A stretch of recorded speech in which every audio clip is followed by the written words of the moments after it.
Crianças, hoje nós teremos o horário de quarta-feira, né, dia 10 de junho de 2020. Hoje a professora vai colocar para vocês 3 disciplinas: História, Arte e Geografia. Por que 3 disciplinas? Porque na quinta-feira é quinta-feira santa, então não é um dia de feriado. Mesmo as outras religiões, né, trabalham, mas a escola ela é facultativa esse dia. E a sexta também vai ser facultativo pelos nossos administradores, né, que decretaram ponto facultativo na sexta-feira. Então, vocês terão aulas até hoje, quarta-feira. Então, dá para vocês fazerem as 3 disciplinas que a prof está programada aí para vocês. Dá para vocês terminarem as atividades que vocês estão aí sem terminar. E por ser feriado e não ter aula aí para vocês, vídeo aula, eu estou à disposição. Porque nós precisamos dar conta de terminar todas as nossas atividades da videoaula. Então, eu peço encarecidamente que coloquem no zap, a professora fez um zap para cada um.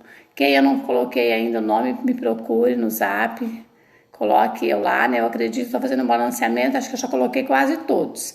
Então, eu preciso saber, está ok as videoaulas? Vocês estão compreendendo? Vocês estão preenchendo todas as atividades? Tirem foto, muita foto, que eu vou precisar colocar esse ponto de vocês, as atividades, se estão compreendendo, se estão realizando ou não, e preciso colocar fotos, muitas fotos de vocês estudando, tá? Cada disciplina, então estou aguardando isso daí. Então vamos hoje para a disciplina de História.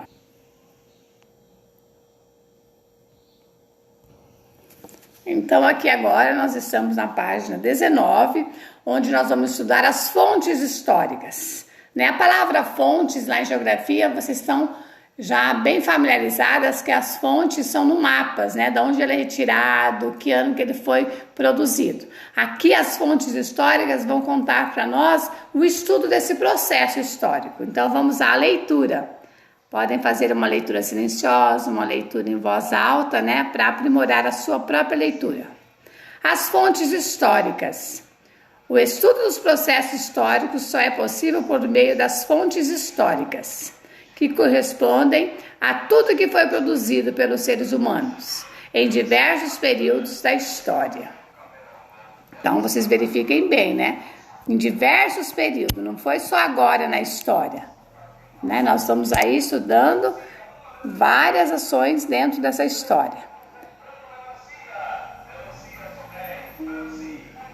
Nós vimos que são os períodos, que são os recursos utilizados pelos historiadores e outros profissionais para a compreensão do passado.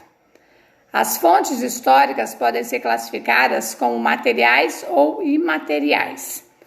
Então, nós podemos ter classificação de 2 tipos, materiais ou imateriais. As fontes de origem material correspondem a todos os objetos que foram produzidos pelas sociedades. Por meio delas, podemos obter informações sobre técnicas usadas na sua construção, costumes, aspectos, culturas, condições econômicas de quem a possui, etc.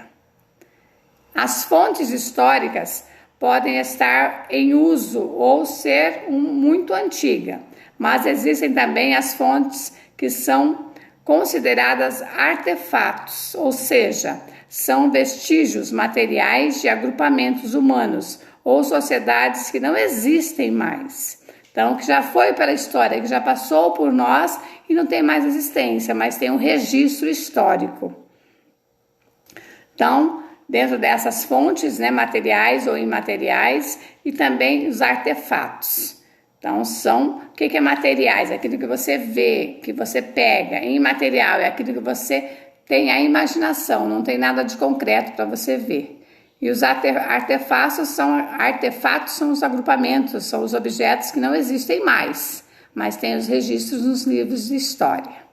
Aqui nós temos vendo um desenho de uma máscara de povos nativos que viveram no Peru, aproximadamente entre os anos 750 e 1375. Os artefatos se enquadram nas fontes do tipo de material. Então, esse material nós ainda temos ele ali para visualizar. Já as fontes imateriais não possuem um suporte físico, ou seja, podem estar presentes na memória das pessoas e podem ser passadas de geração para geração. Estão presentes em celebrações, festas, rituais, danças, formas de expressão e etc. Elas não são palpáveis e permitem que os pesquisadores conheçam, por exemplo, as relações sociais, as práticas e os costumes da vida cotidiana. Então, aqui o autor está explicando bem, o que é material é aquilo que nós visualizamos, que nós pegamos, que nós vemos. E o que são imateriais é aquilo que está no nosso pensamento. Por exemplo, a montagem da história de Sinop. Quem pode contar? Quem foram os primeiros colonizadores, as primeiras pessoas que aqui chegaram. Daí eles retratam como foi, como era, quais fotos eles têm. Então, são imateriais, são ações do pensamento. Eles estão contando, né, para os historiadores como era antigamente Sinop. Então, é um exemplo. Vamos então agora para a página 20, continuarmos vendo esses artefatos, né, ou esses materiais ou também os imateriais. Então, nessa página 20, né, vocês estão vendo ali, é um grupo carnavalesco. Então, isso daí é um conhecimento da história antiga e da história atual, que vocês conhecem. O tradicional carnaval da cidade de Olinda é um exemplo de fonte histórica imaterial, porque a gente não está lá vivenciando, a gente está vendo as imagens, assistindo pela televisão, né, e analisando. Além dessas amplas classificações, as fontes históricas ainda podem ser identificadas como fontes escritas, orais, visuais ou audiovisuais. Então, nós não estamos lá no momento, naquele dia, nessa foto, mas nós estamos vendo como era o carnaval, né? Através do quê? Das escritas, das visualizações, das televisões, nos áudios, né? E aí por diante a gente faz um complemento do conhecimento dessa história. Então, nós temos ali uma foto bem antiga, né? E a outra mais atual. Vamos ver essa bicicleta. Vamos ver a história, né? A bicicleta. Vocês verificam que a bicicleta era escrita com um I, com Y, né? Hoje já não é mais, né? Bicicleta com I, não mais com Y. Então, já teve uma mudança na ortografia da palavra bicicleta. As revistas, assim como os jornais, permitem conhecer os valores e costumes da sociedade que as produziu. Além disso, relatam acontecimentos da época. A revista ilustrada A Bicicleta, por exemplo, trata-se de uma publicação semanal sobre as corridas de bicicletas na cidade de São Paulo. Então, vocês visualizam ali que essa bicicleta com Y, ela não é uma palavra comum, ela é da revista ilustrada, né? Então, a revista registrava, né, todas as ações de corridas de bicicleta em São Paulo.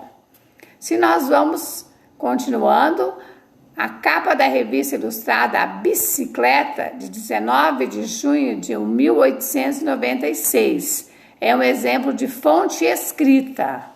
Então, essa é uma fonte de escrita e de visualização, que nós estamos vendo a foto e estamos lendo sobre ela. Logo abaixo, nós temos uma foto mais atual, né? Uma entrevista. Então, os diferentes tipos de entrevista são exemplos de fonte oral.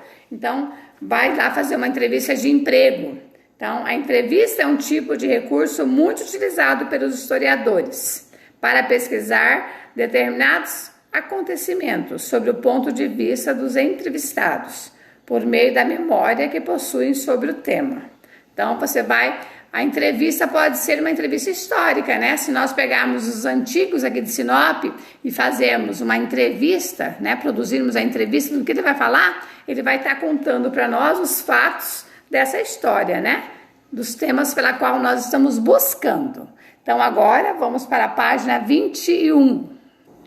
Então, aqui na página 21, nós temos uma imagem também. Se nós observarmos, analisarmos essa figura, é uma figura de épocas antigas. Então, vamos estudar sobre ela, lá dos nossos antepassados. As imagens diversas possibilitam o conhecimento do passado por meio da análise do retrato e de paisagens, construções, vestimentas, pessoas em diferentes situações, festas, rituais e religiosos. Então essa obra aqui, essa foto é de Henri Chamberlain, pintada em 1821. Olha bem, 1821. Nós estamos em 2020. Ela foi, produzida em 1821. Então, olha bem quanto tempo, né? Se nós formos para a matemática, nós vamos ver. Nós estamos em 2020, ela foi produzida em 1821. Então, fazem quantos anos? 199 anos, né? Vamos fazer a conta? Então, vamos lá. Mesmo que a história tem conta. Então, nós estamos no ano de 2020. Ela foi produzida, essa informação, em 1821.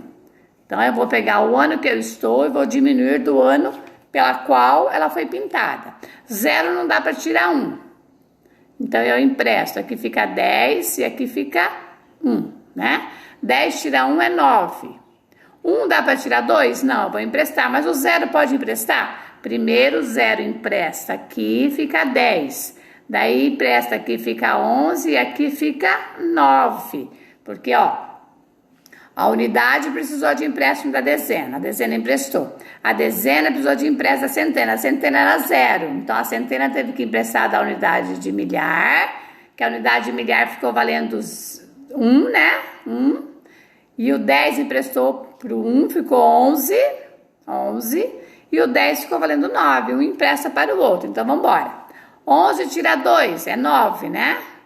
9 tira 8, 1. E 1 tira 1, 0. Então, fazem quantos anos que essa imagem foi produzida, né? Em 1821, fazem 199 anos. E como a gente sabe, não existe ninguém, para relembrar e contar para nós. Só mesmo as escritas e as produções. Porque o mais que poucos brasileiros vivem é 110 anos, 99 anos e aí por diante. Tudo bem?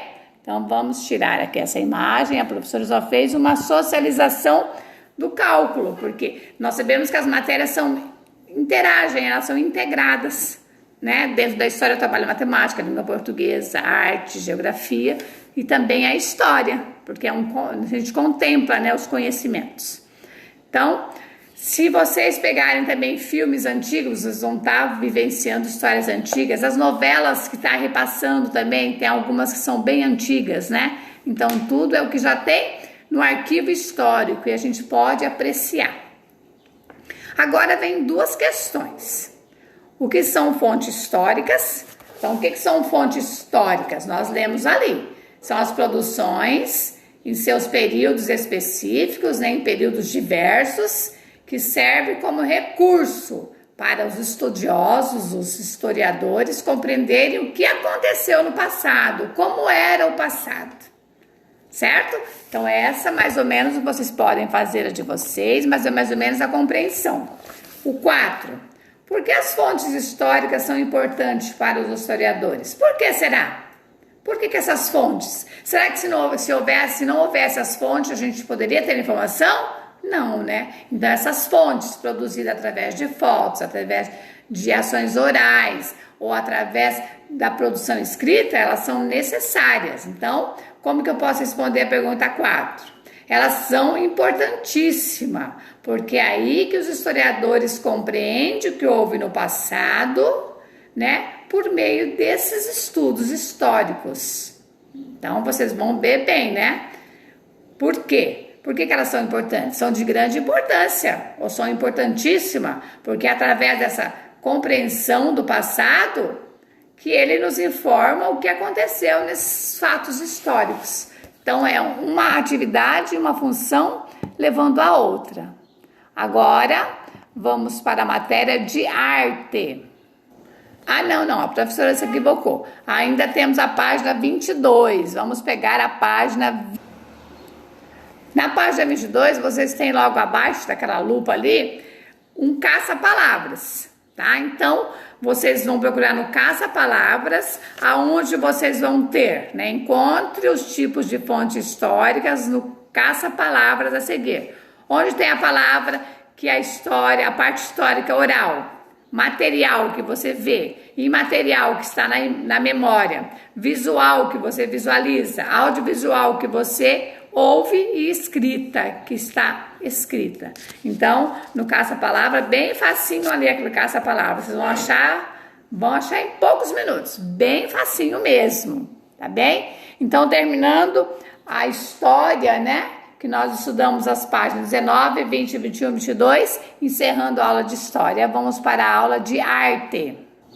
Então, aqui agora, crianças, peguem a nossa apostila de arte, né? Lá na arte, nós estudamos as linguagens artísticas, são 4 ações de linguagens artísticas. Artes visuais, né? Que nós olhamos, desenhamos, pintamos, esculpimos, tiramos fotos, fazemos gravuras.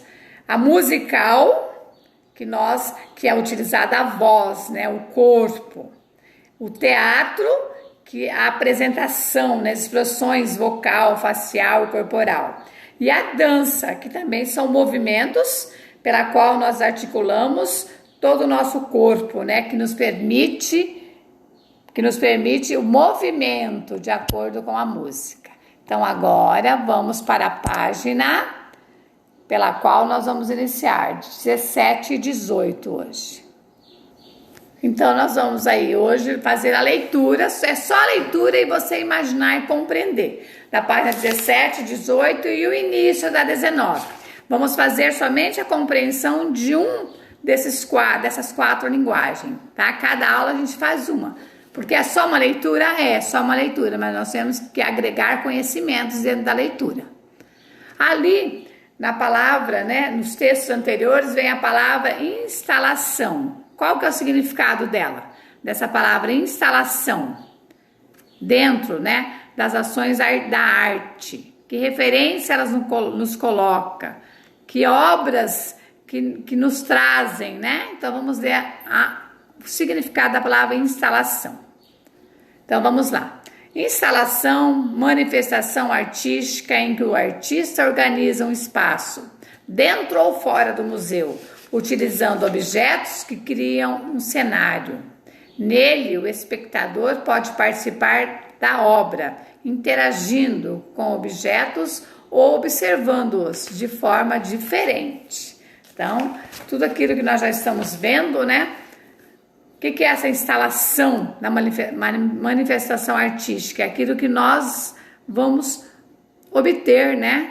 Através das apresentações, das obras de artes. Porque se você vê um quadro, você não olha um quadro por olhar, você vai olhar a imagem, o que ela está produzindo. Vamos ver essa imagem aqui embaixo, ó. Nós temos uma imagem, né? Aqui é uma imagem, ó. É uma instalação. O que eles estão vendo ali? É uma instalação de Ernesto Neto, né? Do nosso artista, Ernesto Neto, pela qual ele está mostrando aí a obra, né? Um repertório dos alunos, né? Então, os alunos estão ali fazendo o quê? Estão analisando essa obra, né? O que ele quer dizer, o que ele está expressando aí dentro. Então, isso é uma instalação de uma obra artística. Vamos mais abaixo. Então, aqui o autor está nos instigando, né? Conversar com os colegas e o professor. Os colegas estão cada um em casa, né? Podem conversar comigo. Vocês, alunos, né? Vocês, alunos do 4º ano, que estão agora, né, na metade dos anos iniciais. Você já pratica ou já praticou alguma dessas linguagens artísticas fora da escola? Qual?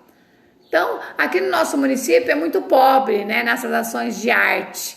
Mas tem alguns alunos que já visualizaram, já conversaram com a Mari Bueno, que é uma das nossas artísticas de renome, né? Conhecida mundialmente, Mari Bueno. Quem vai nas igrejas católicas pode ver que aquelas pinturas é dela, né? O estilo que ela traz dos nossos antepassados. Então, é uma visualização da linguagem artística.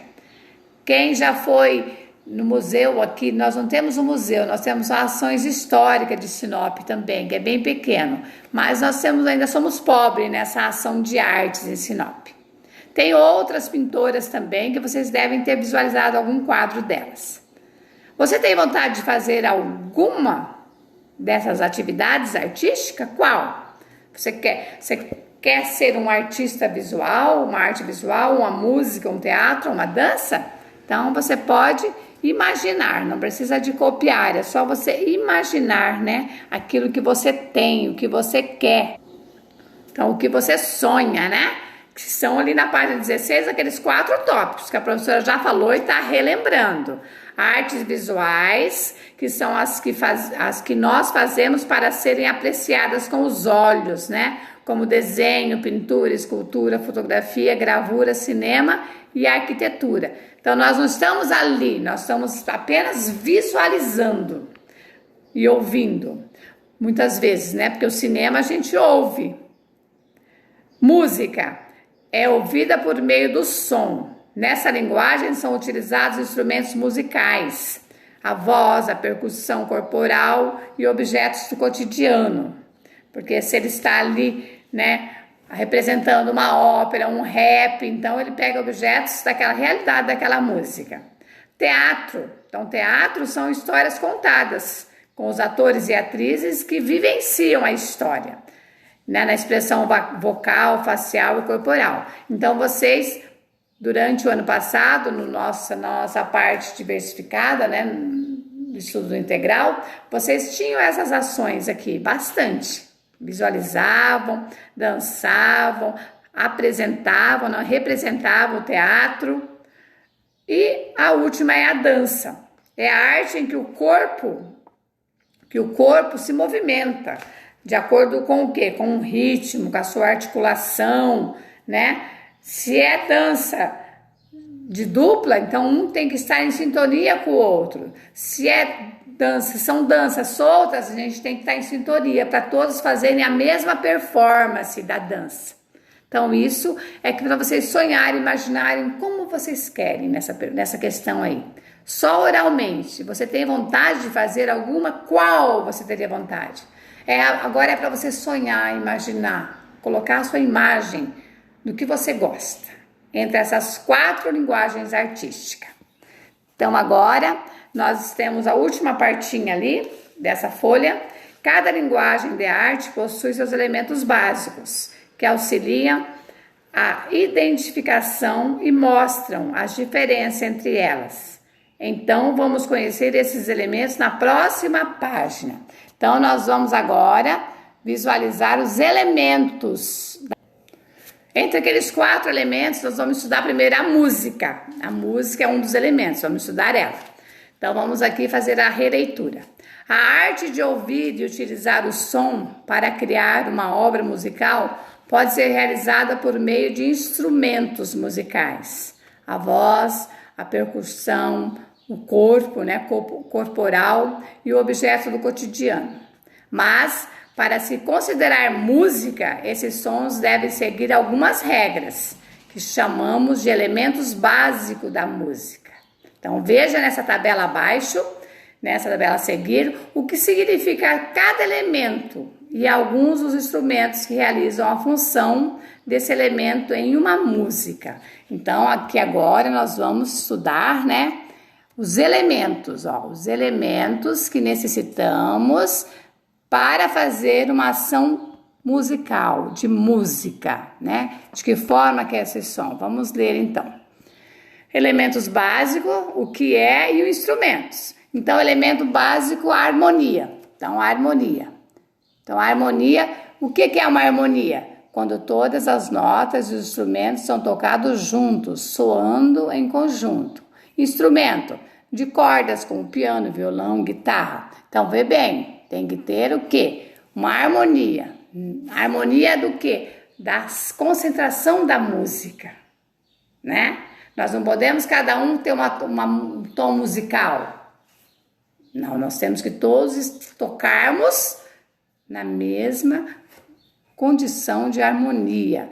que um vai observando o outro. Então, isso vocês podem observar nos nossos músicos brasileiros, né? O sertanejo, o rap e outros mais, né? Que tem que estar em sintonia, em harmonia para uma boa apresentação musical.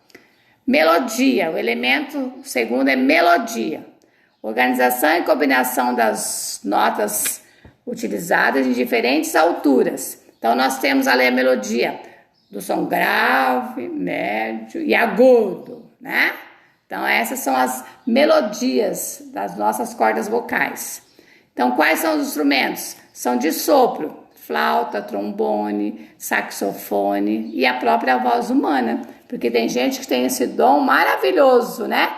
De apresentar muitas vezes sem nenhum instrumento. Mas a voz dele contempla essa ação. E o terceiro é o ritmo. Então, o ritmo também tem que estar, né, em prol a essa apresentação musical. O que é esse ritmo? É o tempo de duração da nota que será tocada. A duração é dividida em sons curtos e longos. Instrumentos de percussão como chocalhos, tambores e bateria. Então, nada é fácil, né, para uma apresentação. Então, nós estamos visualizando aqui, nessa página, que a música, ela tem 3 elementos básicos, o que cada um faz e quais instrumentos. Então, quais são os elementos básicos da música? Tem que estar em harmonia, em melodia e em ritmo. E cada um tem o que é e quais instrumentos vão ser usados. Vamos ali nos pontinhos aqui. Mas será que a música é só som? Será que podemos utilizar o silêncio na música? O que vocês acham? Vamos ver no parágrafo a seguir. O silêncio na música é chamado de pausa. A pausa na música tem um tempo de duração, assim como a nota musical. A música funciona como uma conversa. Enquanto conversamos, nós falamos, mas em alguns momentos precisamos parar de falar para respirar. Para isso, pausamos a fala e logo em seguida voltamos a falar. Então, vocês observem que a música ela precisa de muita ação, muita concentração e muito silêncio. E há momentos de cantar e há momentos apenas de se concentrar naquilo ali. Então, são conhecimentos, né? Até agora ninguém está cobrando nada de vocês. É para vocês lerem e procurar entender o que é a música na parte de arte. Agora nós vamos para a página 19. Vamos lá. Então, vamos ali na página 19. É só essa parte aqui que nós vamos ver hoje, ó. Só isso aqui, tá? Então, só terminar a música. O teatro vai ficar para outra aula. Então, vamos ler esse parágrafo aqui que vai dizer o que é uma nota com som, o que é uma representação em silêncio para os músicos. Na música ocorre algo parecido, pois o ritmo pode apresentar pausas de silêncio no meio das notas com som. Então, podemos concluir que a música é feita de som e silêncio? Existem alguns símbolos que representam essas pausas. Eles são os símbolos mais básicos em uma partitura musical. Então, o que é a partitura musical? Onde tem as notas musicais, né? Tem o dó, o ré, o mi e aí por diante. Então, não é só a parte do som, tem também a parte do silêncio. Vamos ver o exemplo aqui. Então, o exemplo aqui, o que nós temos aqui? A primeira nota representa o som e a segunda nota representa o silêncio. Então, se ele está num violão, se ele está num instrumento pela qual ele vai utilizar isso aí, ele vai ter essa percussão, né? Essa partitura musical ele tem que saber. Então, não é cantar por cantar, né? É cantar tendo conhecimento da música, tendo conhecimento de como você vai desenvolver as suas ações. Então, aqui terminamos a nossa aula de arte, até esse pedaço somente, e na próxima nós vamos ver teatro, que são 4, né, as ações da arte dentro do conhecimento que nós estamos estudando no 4º ano. Então, vamos lá, vamos pegar agora a nossa apostila de geografia.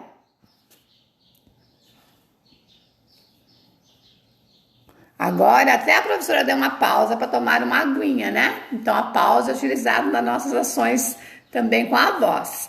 Então, agora, queridos alunos e alunas, peguem o nosso livro, a nossa apostila, né, de geografia. Geografia, nós ainda estamos estudando as direções cardeais, os pontos norte, sul, leste, oeste, pela qual são os principais elementos para nós estarmos direcionados naquilo que nós queremos e na posição do sol, que o sol nasce, que o sol se põe, né? E a posição mesmo de quando nós vamos buscar esse conhecimento. Tudo bem que a tecnologia hoje está ampliada, né? Nós só pedimos lá no Google, ele já nos dá a nossa direção, o nosso posicionamento e o nosso endereço. Então, isso já é uma tecnologia avançada. Mas vamos estudar aí o que são esses pontos, né, da direção cardeais. É uma leitura, vamos ler? As direções cardeais. Quando precisamos nos deslocar entre diferentes locais, especialmente por onde não conhecemos os trajetos, podemos nos orientar utilizando as direções cardeais. Uma forma simples de tentar determinar os pontos cardeais pode ser realizada por meio da observação do movimento aparente do Sol. Então, quando uma pessoa vai, né, no mato, por exemplo, que é a nossa realidade, né, nas matas. Quando a pessoa vai nas matas, ela tem que ter um direcionamento, ela tem que saber onde o Sol nasce, onde ele se põe, parte norte, parte sul, para ele se localizar ali dentro, que ele está fechado dentro de matas. Então, é um direcionamento que ele tem uma bússola, né, pela qual a roda dos ventos auxilia ele. Porque lá no meio das matas vai ter a nossa tecnologia, a nossa internet? Provavelmente não. Então ele é utilizado ainda assim nesse mundo de hoje. Segundo parágrafo, o Sol pode ser uma referência e dá a indicação aproximada de cada ponto. Os pontos cardeais são norte, representado pela letra N, sul, representado pela letra S, leste, representado pela letra L e oeste, representado pela letra O. Então, vocês podem ver que as representações, elas são letras de forma e todas maiúscula, né? N de norte, S de sul, L de leste e O de oeste. A ilustração desta página ajudará a compreender como podemos determinar esses pontos usando o Sol. Mas antes é preciso saber que o Sol nasce próximo à direção leste e se põe próximo à direção oeste.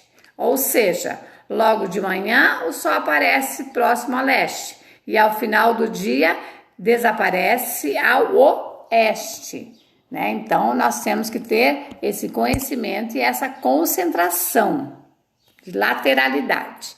Então o L ali, né? Olha bem, o L é a direção onde o quê? Onde o Sol nasce. O O é a direção que o Sol se põe. A minha frente norte e atrás de mim o sul. Então é essa posição que nós usamos.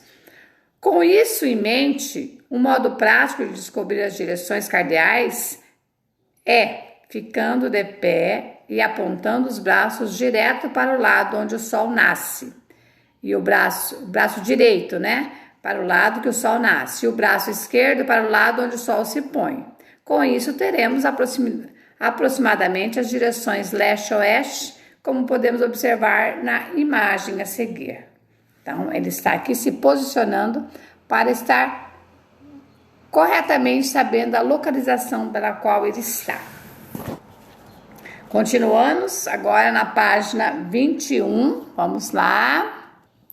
Então, estamos aí agora com a página 21. Como nós não estamos na escola, ali o autor está colocando a criança.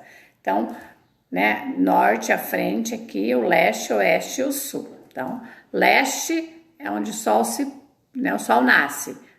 Oeste é onde ele anoitece, onde ele se põe. A minha frente, o norte, e atrás o sul. Então, tá bem determinado ali, né? Certinho, ó, o norte, o sul, o leste e o oeste. A imagem ficou meio tremida da foto, certo? Então, essa é a determinação pela qual nós vamos sempre estar buscando nesses pontos cardeais. Então, vamos ler aí. Pega a cartilha de vocês, que a imagem da professora ficou meio ruim. 21. Tendo as direções leste e oeste como referência, nessa mesma posição pode-se determinar aproximadamente as direções norte e sul. A direção norte estará à nossa frente, já a direção sul estará atrás de nós, como podemos observar a imagem a seguir. Então, analisem a imagem. Segundo parágrafo. Um instrumento muito antigo e que ajuda a determinar as direções cardeais é a bússola. Então, logo aqui embaixo, ó, vocês vão visualizar a bússola. Ó. A bússola sempre está com o pontinho vermelho para o norte, que é uma das localizações delas. Então, vamos ler aqui. Então, um instrumento muito antigo e que ajuda a determinar as direções cardeais é a bússola. A bússola possui uma agulha imantada que sempre terá uma de suas pontas indicando para o norte. Em geral, a parte que indica o norte tem a ponta colorida, nesse caso ela tem a ponta vermelha, o que permite uma leitura correta das informações. Então, se à minha frente a bússola está dizendo que é o norte, então atrás de mim é sul. No meu braço direito é o leste, no meu braço esquerdo é o oeste. Então, dentro da bússola eu tenho que conhecer os pontos cardeais também. Ela não vai me levar o caminho que eu quero sem eu saber me localizar. As palavras do texto. O que quer dizer a palavra imantada? Item que passou pelo processo de imantação, ou seja, que se tornou capaz de atrair ferro. Então, aquele pontinho vermelho é imantada, ela puxa, ela busca, né, aquilo que você está querendo da sua imagem, dentro do conhecimento dos pontos cardeais. Então, aqui do lado da bússola, nós temos uma leitura. Note que a roda dos ventos está representada atrás da agulha. O conjunto da agulha e da roda dos ventos foi fundamental durante séculos para que viajantes e navegadores pudessem se deslocar por todo o planeta. Então, aqui nós temos toda a parte também, aqui, né, tem toda a parte do roda dos ventos. Vocês vão ali se localizando. Gente, é um conteúdo bem complexo, mas é para vocês visualizarem e imaginarem como pode acontecer. Porque nossos antigos, não sei se vocês assistiram já e já ouviram alguma história, né? Que eles pegavam as pedrinhas no caminho da mata para depois voltar pelo mesmo caminho, porque não tinha conhecimento dos nossos pontos cardeais, né? Cardeais. Então, os nossos antepassados, bem antes, eles não tinham esses conhecimentos que nós temos agora. Então, agora nós temos um conhecimento mais prático, né? E mais ágil também. Agora, nós vamos fazer a leitura da página 22. Vamos estudar sobre por que a roda dos ventos tem várias pontas, né? Tem a central, que são os pontos cardeais, norte, sul, leste, oeste, e tem as suas laterais, que vão definir também a posição. Então, vamos para a leitura. A roda dos ventos. Quando trabalhamos com mapas, temos o modo de indicar as direções. Não utilizamos termos como para cima, para baixo, para o lado. Em vez desse tipo de informação, utilizamos as direções cardeais e colaterais, que veremos a seguir. A organização dessas indicações é apresentada em uma figura que nos serve como referência à roda dos ventos. Então, vamos fazer análise agora de interesse. Então, vamos continuar aqui, né, observando a nossa roda dos ventos. Então, observe que aqui é aquilo que nós já aprendemos. A frente norte, atrás sul, braço direito leste, braço esquerdo oeste. E vamos ver agora os pontos colaterais, que vão fazer parte também que fazem parte dessa roda dos ventos. Vamos ler? Na roda dos ventos, além dos pontos cardeais, há também os pontos colaterais. Esses pontos ficam situados entre cada um dos pontos cardeais e são representados do seguinte modo. Então, olha bem, NE é nordeste, ó, nordeste. Eles estão representados entre o quê? Entre o leste e o norte, entre o norte e o leste. Então, ele é nordeste. Então, ele é aqui, ó, nordeste, né? O N e o E, que fica entre os pontos norte e leste.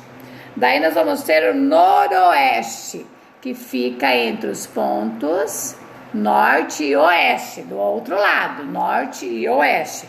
Então, ele é chamado de noroeste, N-O. Tudo representado letra de forma maiúscula, que fica entre os pontos norte e oeste. O sudeste é o S-E, ele está localizado entre o leste e o sul. Leste e sul, na lateralidade leste e sul. Então, ele é sudeste, é representado por SE, como a professora já colocou, o ponto sul e o ponto leste do cardeal. E depois o SO, que ele vai ser o sudeste, ele está entre o oeste e o sul. Oeste e sul. Então, sudeste é CO, que fica entre os pontos sul e oeste. Então, essas são as ações da bússola corretamente com os pontos cardeais, norte, sul, leste, oeste, e com os pontos colaterais, sendo nordeste, noroeste, sudeste e sudoeste. Ok? Então, continuamos a leitura. Nos mapas, a rosa dos ventos ajuda a determinar a localização de pontos do espaço e também orienta quando precisamos realizar o deslocamento, nos movimentarmos de um lado para o outro. Mas como localizamos esses pontos nos mapas? Para responder a essa pergunta, vamos observar o mapa da página seguinte. Então, aqui nós tivemos o conhecimento do que é uma bússola dentro, né? O conhecimento do que é a bússola dentro dos pontos cardeais, né? E os pontos colaterais, ok? É conhecimento, é para vocês memorizarem. Vamos para a página 23.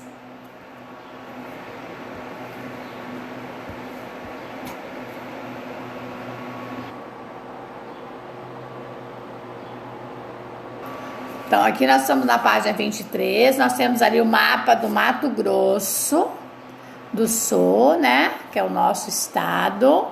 Nós vamos com ele fazer um estudo, né, desse mapa. Aqui dentro desse mapa vocês vão ter a rosa dos ventos, ó, rosa dos ventos, estão vendo? Então, olha bem como que nós vamos estudar isso daqui.